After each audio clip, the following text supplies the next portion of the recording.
Have you been stuck with depersonalization symptoms for months or even years, and no matter what you try, nothing seems to work? If that's the case, in this video, I'm going to show you exactly what's keeping you stuck with those symptoms. And I need to give a warning because this video will contain some things that you may find a bit uncomfortable to hear. And that's because I'm going to show you the 10 mistakes that people make that keep them stuck with depersonalization. Many of the mistakes mentioned in this video are exactly of the things that I did. And these are some of the biggest reasons why I was stuck with depersonalization disorder for 10 years. And one of the biggest reasons why I was eventually able to recover was when I realized I was making some of these mistakes. And if you don't have depersonalization symptoms, you'll notice that many of these exact same hidden mistakes also apply to people who are experiencing anxiety, depression, and also other mental health issues. So by the end of this video, you'll understand what is most likely holding you back from recovery. So the first mistake people make is resisting the symptoms. People resist the symptoms because they don't really understand what's going on. So they experience the emotional numbness, they experience the visual haze or the weird ways things look. They see things as looking like a dream. They feel disconnected from their body, and understandably, if you don't know what's going on, it is gonna scare you. That's perfectly natural. So then what happens is the natural response when nobody's taught you what's going on or how to respond to it is we end up trying to fight it and we end up trying to somehow escape it.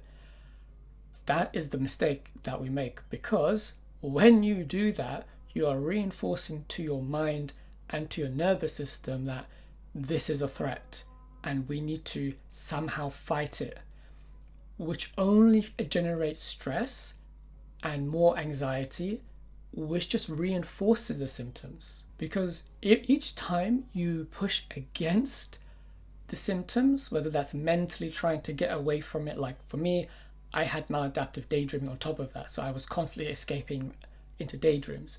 Or maybe you're scrolling on your phone to try and escape, or maybe you're just mentally trying to get away from it in other ways. Each time you resist it in this way, that's what resistance is. You are telling your mind and nervous system, we are not safe, this is not safe. But you're not telling it mentally, you're telling it through direct experience in how you respond. So then what's the answer? You do the opposite. You completely surrender. So you may have heard people say, accept the symptoms. I find that, yes, that's correct, but the word accept can be misunderstood. So I think the better answer is you surrender to the symptoms. So you just completely let it be. You don't fight it. You avoid fearing it as much as possible.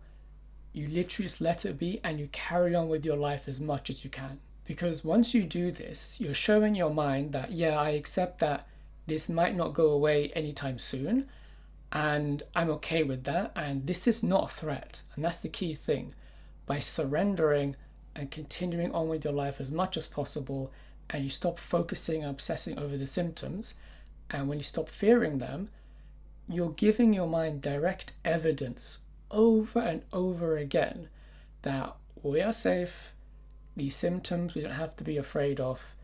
And that's when over time it reduces the stress, it reduces the anxiety, which then helps to reduce the depersonalization symptoms. It's when you keep focusing on it, keep obsessing over it, you're keeping a nervous system in that fight, flight, freeze response.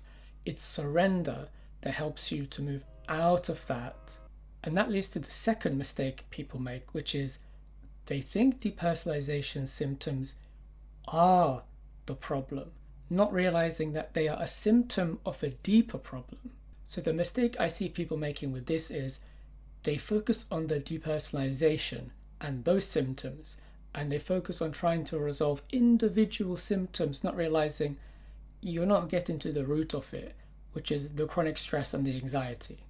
And that's because this is your body and mind's natural response. It's your nervous system's natural response to being overwhelmed with stress. When your body is in the fight-flight mode for too long, so when your autonomic nervous system has been aroused at too high of a level for too long, the only other option it has is to shift to the freeze response.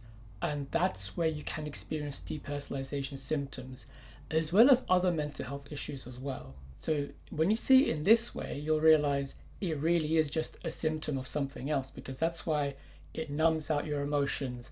It creates the visual distortions and all the other weird things that can come with it.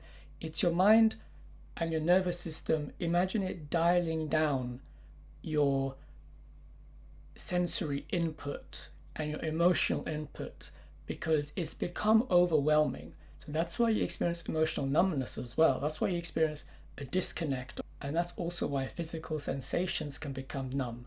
Your body and your mind, your nervous system, are dialing everything down to try and reduce input so it's no longer overwhelming for you. And this is a natural defense mechanism, so that if somebody, for example, was experiencing something traumatic in the moment, it's a way to make it not as overwhelming. This also can happen with prolonged increased chronic stress. So the trick is, don't fall for the trap of thinking it's about the depersonalization symptoms. It's not. It's about the underlying stress and anxiety. So what creates recovery is finding ways to shift out of that freeze response and to find ways to shift the chronic stress and anxiety so that you are reducing the anxiety and stress. The key insight to take from this is it's about teaching your mind and your nervous system that it is safe. And that's a big part of the previous thing I mentioned when you surrender. The third mistake I see people making is continuously reading about horror stories with depersonalization on forums. So I know it's like your mind is going, trying to figure things out, you're obsessing with the symptoms, and then you go on online forums and you read all kinds of crazy things that people have had it for years, or they're struggling in all kinds of ways, and then it freaks you out even more. But I also understand for some people it can be kind of relieving as well. So if it doesn't make them scared, they can feel almost relieved that, I'm not the only one. Yes, that person had exactly what I'm going through. And I can understand why you'd want to keep going back to those forums. It can give some kind of sense of community.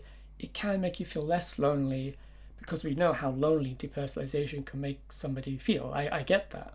But the big mistake with this is, not only are you reinforcing to your mind this thing we need to obsess over because there's an issue with it, it's a threat, you could, without realizing, you could be absorbing all this negativity associated with depersonalization symptoms. And if you keep reading horror stories, you're just creating this belief in your mind and teaching your mind, yeah, you see, this thing, it's something we really need to be scared about, which only reinforces the symptoms more. So what you could end up doing without realizing is you're feeding your mind content that is preventing your recovery. I totally understand that you're looking for answers, and that's probably why you clicked on this video and watched many of my other videos and other YouTubers. Really, it's about the type of content. Is it destructive or is it constructive? Is it really benefiting you?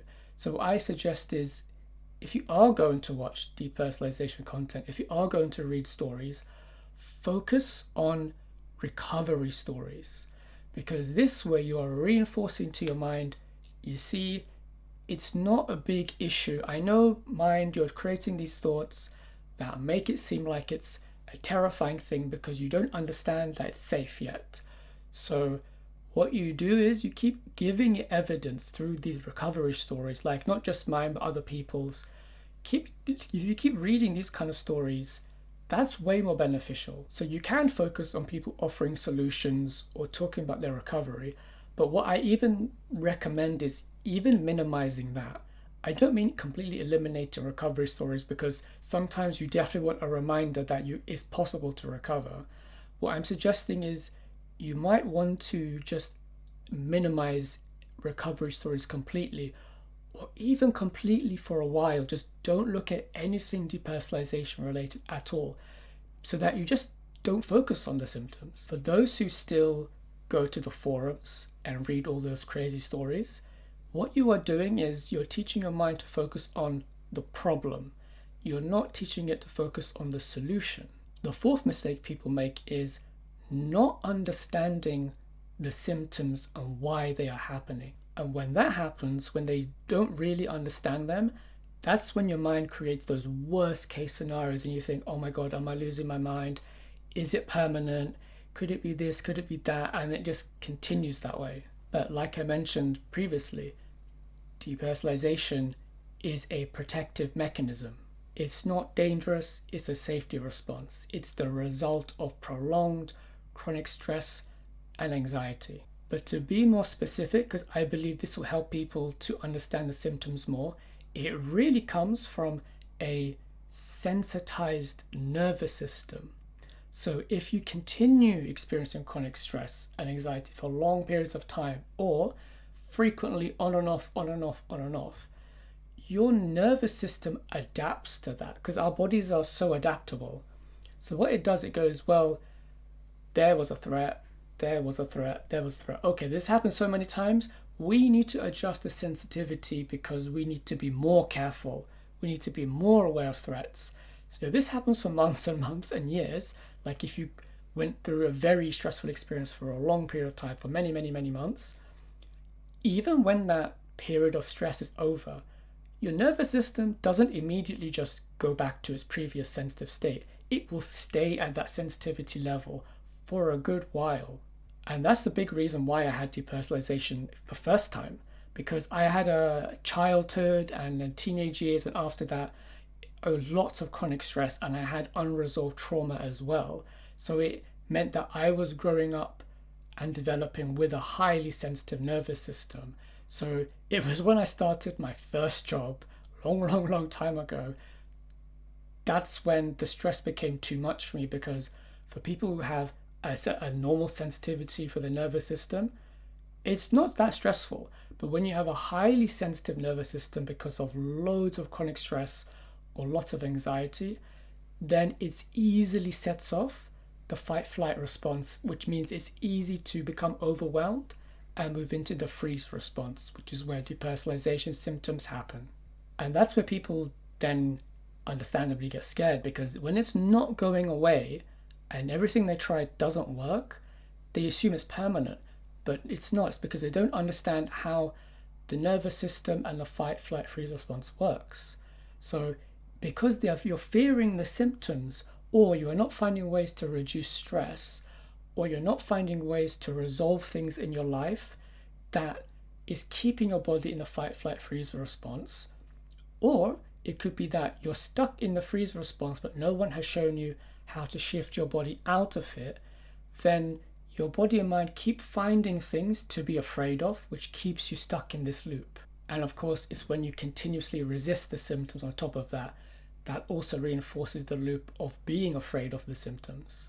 So the solution to this mistake is understand the symptoms.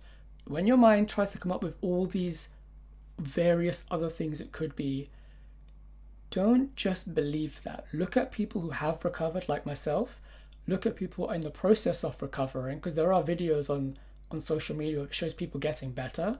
And look at what the research says about depersonalization in relation to anxiety and stress. And it'll become very clear, this is the root of it. It's the body stuck in the fight, flight, freeze response. So the fifth mistake people can make is you might have a mindset that is holding you back from recovery.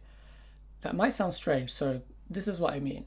So you might have an overly pessimistic mindset. You may have developed an overly skeptical mindset. So what that means is you might be given the exact information you need. You might be shown the exact steps to take. But then you have this part of your mind that might dismiss it or not believe it. Or even if it's strong evidence and you see, oh yeah, all these people, they're recovering, they're following this advice. Part of you goes, yeah, I think I can do it. But there's other part of your mind that says, no, that's them, but not you. For some reason, it can make you think that you are unique and that you can't recover. That part of your mind kind of thinks, no. For some reason, that doesn't apply to me, so I don't believe it.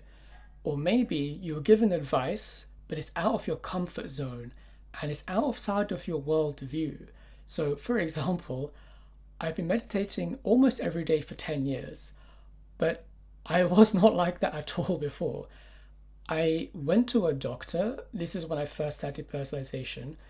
She suggested to me I should meditate. And I thought, what is she on about? Why is that going to help me? And I mean, I didn't really know anything about meditation, so I don't know why I was questioning it. But what I did have was a very pessimistic mindset.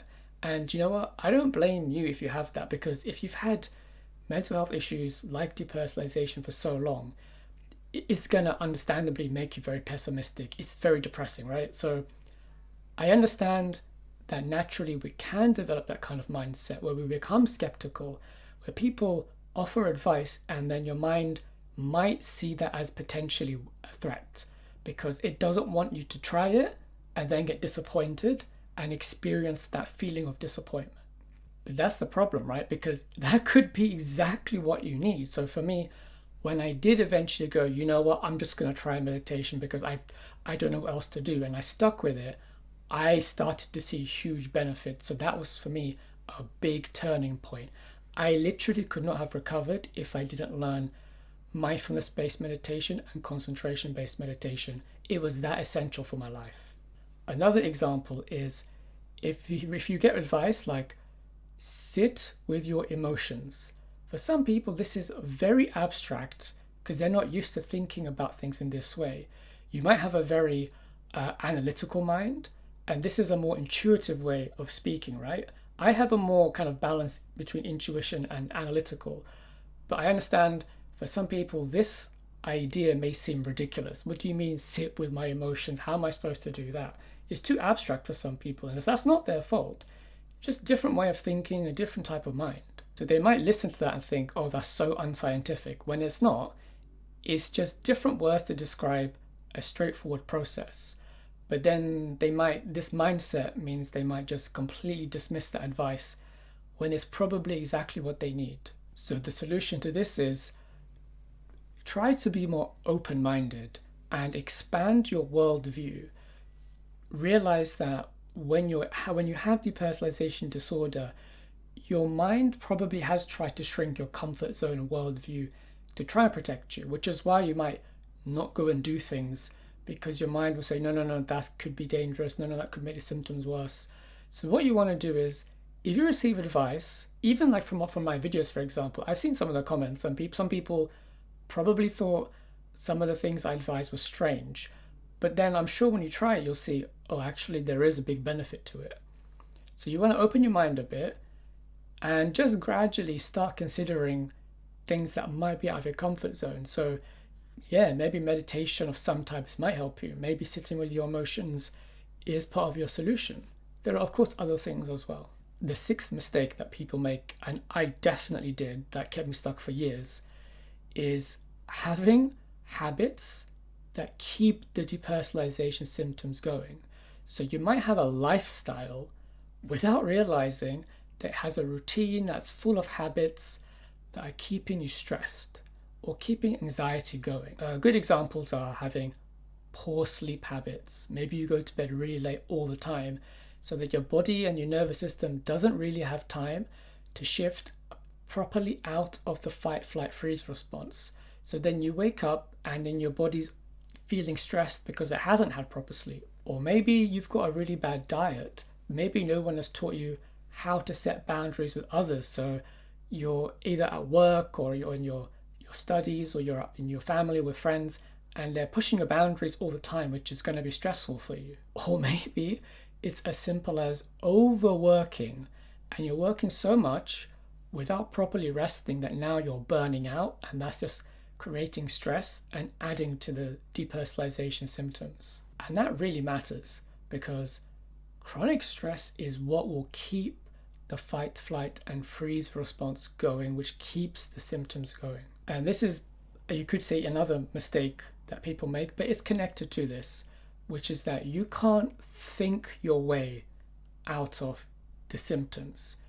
That's why I say you have to surrender to it. And that's why I say you also have to get rid of these bad habits, because It's not just I need to think differently and then the symptoms will go. That's part of the solution, but you need to change how you relate to the symptoms. You need to look at your habits. You need to look at how you're treating your body as well. And what evidence are you giving to your body that's safe? If you're constantly doing things that create stress, then you're constantly giving the signal to your body and mind that it's not safe. The seventh mistake I see people making, which was partly mentioned before, but I'll go into it a bit more now, is you're putting way too much focus on the symptoms. And I understand it's not easy. In fact, I fully get it can be extremely difficult to ignore it, because you're probably thinking, I can literally see it everywhere all the time. I go to sleep, I wake up, it's there. Everything I do, it's there. If I touch something, it doesn't feel real. If I try and feel something, I can't feel something. I get it. It's awful. It's terrible. But there is a way to train yourself to not focus on the symptoms as much. And what you'll find is the more you make that effort over and over again to shift your focus beyond the symptoms and to other things, little by little you'll get better at it. So it is about practice and continuing that practice. So what you do is you both surrender to the symptoms first. That's always the first step. And while you're learning to surrender, you do other things in your life. So have other things to do, especially things that you know you can be engaged with. Even if you don't feel that emotional good feelings from it, still do those things, because that will help you to keep your attention off the symptoms for longer periods of time. And that's what will help you to stop constantly checking on the symptoms. So continue with your life as best as you can. When you notice your mind eventually focus on the symptoms, just remind yourself, this symptom, I know why these are there. It's just the freeze response, the fight, flight, freeze response. And then put your focus on whatever else you were doing. And you just keep repeating that over and over again while surrendering to whatever you notice with the symptoms. And that's another trap that we fall into, right? Because the more you focus on the symptoms, the more you are giving it power. This leads perfectly onto the eighth mistake, which is people stop living their life. And I absolutely made this mistake so many times. And this is what it looks like. So you understandably choose to not go to social events because the fear comes up and you're worried, if I go there, the symptoms are going to be way stronger. I don't want to go to work. I don't want to go to school. I don't want to go to university. I'm going to choose instead to stay at home and do the work there. I got invited to do this thing. I'm not going to go. And I understand, because your whole body and mind are telling you don't go. So yeah, it's easy just to say don't go. And I'm not blaming you. I did that for years. You might think, I can't travel. I can't start this project. And that's your mind telling you those things. But you still have a choice. Even if your mind is telling you don't go, you can still go. So what I recommend you do is take small steps out of your comfort zone. You don't have to go and be drastic and go and do things that make you feel terrified. You don't have to start that way. I don't recommend that, because you might think, I need to wait to feel better, then I will go and continue with my life. It's actually the other way around. You recover through living your life as best as you can. I know it sounds like a paradox and a contradiction, but it's not. Because the more you continue living your life as normally as you can, and the more you allow yourself to surrender to the anxiety, to surrender to the symptoms, what you'll notice is over time, they start to lessen. It does take time. I can't put a time frame on it either, because it's going to be different for everyone. I saw when I would go out and do things, go and meet people, at first, yeah, I'd see, okay, the symptoms are becoming stronger, but I expect that because my body thinks, oh, this is dangerous. But then when I sit there and I carry on as normal, it goes away. It significantly goes down. And then later on I see, oh yeah, I feel way better now. The symptoms have reduced because I understand I'm giving my body evidence. Hey, look, body and mind, we went out, we did things that you were telling me were worrying and to be scared of. But now I give you evidence there was nothing to be scared of. So then it goes, yes, that's a fact. Okay, let me dial down the depersonalization and anxiety a bit more this time, because yeah, I can see we're safe now. So you are gradually teaching your mind and your nervous system over time that it's safe. So that also means the opposite. Every time you avoid doing something out of your comfort zone, then you're reinforcing that you're not safe. So what you can do is just start by doing things gradually out of your comfort zone. So do things that make you feel a little bit worried. I still think it's good to have some discomfort, because when you overcome those things, you're teaching your mind, your nervous system, okay, yeah, we can now expand our comfort zone a bit. We can do these little things here and there. And then you can build on it. Like if you think you can do something big, you can try that, but you might risk being overwhelmed again. So you might want to start with things that are just out of your comfort zone. So that means recovery isn't about waiting to live your life. It's about living your life, and that's how recovery happens. Mistake number 9. This is a recent one I realized that people can do, because I read all your comments, I read your direct messages that you give me on Instagram. I have an Instagram, by the way, if you want to add to me. And what I see happening is people ask for advice, whether they email me, message me, or in the comments. I respond wherever I can. And I sometimes realize what people are looking for is a quick fix, when that's not actually how it works. And I fully understand if you've had depersonalization symptoms for months and even years. Yeah, I totally get. Anyone would want a quick fix. I would gladly take a quick fix if it existed. And I understand medication does exist. I did it without medication, and that proved to me it can be done. And many other people also have done it without medication. Medication, while I'm not against it at all. For some people, I think that is a good answer for them, but that's up to you to discuss with your doctor or health professional. But the risk with this is when you look for quick fixes, you're not actually getting to the root of the problem. Think of it like this. Let's say you went to a doctor because you had an injury on your arm, and the doctor said, okay, yeah, so you're going to need to go for 10 weeks of physiotherapy. And if you said, no, I actually just want a quick fix. Can you give me like a pill?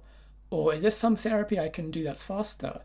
They're probably going to say, no, that's just not how this works. That's not how biology works.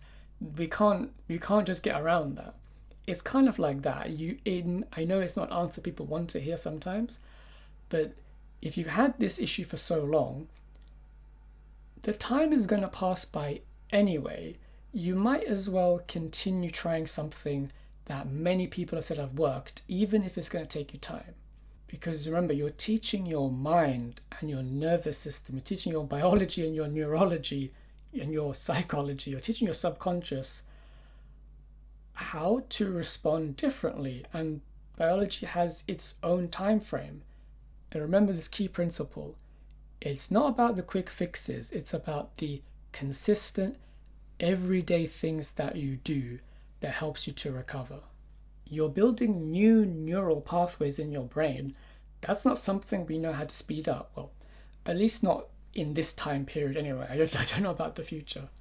And the 10th and final mistake, this was a big one that I did, is when you end up building an identity around the mental health issues that you're experiencing.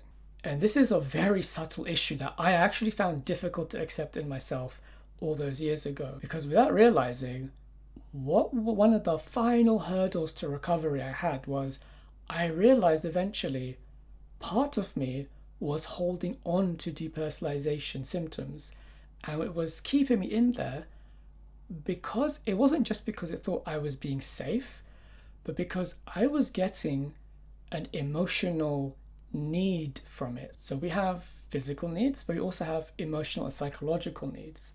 What I see happening to people sometimes who have mental health issues, and they don't realize it, sometimes we can fall for this trap. You have these mental health issues and you want to recover, but then there's part of you that's getting something from staying with those problems. Maybe, for example, someone isn't getting a lot of support from those around them, and then all of a sudden, once they started to reveal these issues, they started getting the emotional support. Part of them might worry, wait, if I get better, will I still get that support? One of the things that I started doing, I've seen other people do as well, is, and I thankfully recovered from this thing very quickly, you might start thinking that you're having a mystical experience, that is something that makes you special. And that's a kind of a dangerous one, because if you haven't had a life experience that make you feel validated and important, and if having these symptoms is the only way that you feel significant in life, that can make it harder to recover, because now a part of you says, well, how else am I going to get this subtle feeling of feeling significant? Some key things that may hint that you might have formed an identity around depersonalization disorder or other similar mental health issues is if you refer to it as my depersonalization. That's what I used to do, or my anxiety, my depression. Think about it. You're saying it's yours, like it belongs to you, because the words we speak do matter. Our mind absorbs them. So you're using language that literally says it's something that belongs to you. So if something belongs to you, why would your mind want to let go of it? So what I realized I was doing was saying those things, and I changed it. So I made sure to say, I am experiencing those issues. Not that they are mine. You see the subtle difference there. And this goes back to the habits that I mentioned before. So if you have bad habits, you can have an identity around those bad habits, which keeps depersonalization going.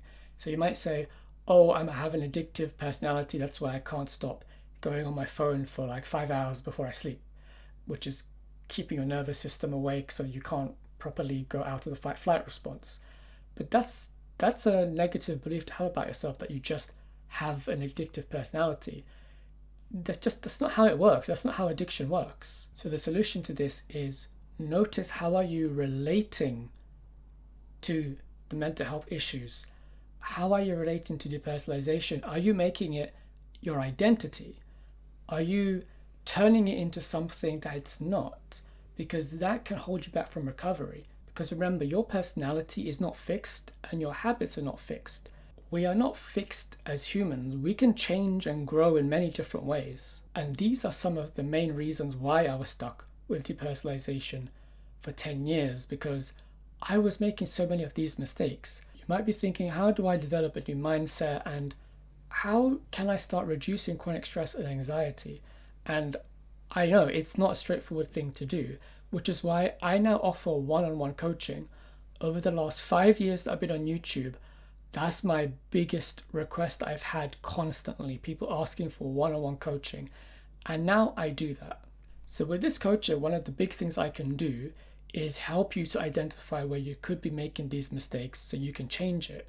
And that's because you deserve to recover. And nobody wants to live the rest of their life just surviving, struggling, and managing symptoms. So if you are ready to start recovering, and if you are tired of struggling, making the same mistakes over and over again, with nobody there to guide you through the process of how to start recovering, click the link in the description below for my coaching website, fill out an application form, and I will get back to you as soon as possible. And here's something else you can do. Type in the comments, which one of these mistakes are you realizing that you make, and what are you going to do to start changing it? The thing that inspired me to make this video, ironically, is that quite recently, in the last couple of months, I went through a period of a lot of stress, and I actually had some depersonalization symptoms come back, even though I previously recovered. And you know what's interesting? It didn't really bother me. At first I was surprised, yes, but then I also wasn't surprised, because I understand depersonalization symptoms and I know it's not dangerous. I deeply understand the mechanics behind it. And even after a couple of months now, I have already started to recover. And that's when I realized, right, this isn't going to be a 10-year thing anymore like last time, because I know what the mistakes were that I made previously, and I don't fear the symptoms anymore. I understand them. And that's one of the key things I want you to understand about depersonalization symptoms. It doesn't mean there's anything wrong with you. These symptoms are a natural aspect of the body and the mind through the nervous system. It's a natural response when there's too much stress that's happening. So the key difference from how I was when I first had it and now, and I'm already recovering, is I understand how to respond to the symptoms because I understand what they are. The progress it took me to make in 10 years, I'm already making in a few months. That's how big of a difference it is once you know how to respond and once you stop making these mistakes. So thank you for watching. Don't forget to click the subscribe button and the notification bell so you can be notified when I release the next video, and hit the like button. This will help other people to see this video. So the more comments there are, the more likes there are, the algorithm knows, I'm going to give this to other people who are searching for depersonalization information. And remember, you are not broken. This is an adaptation to chronic stress and anxiety. So your mind and your body are trying to help you. And I will see you in the next video. Take care.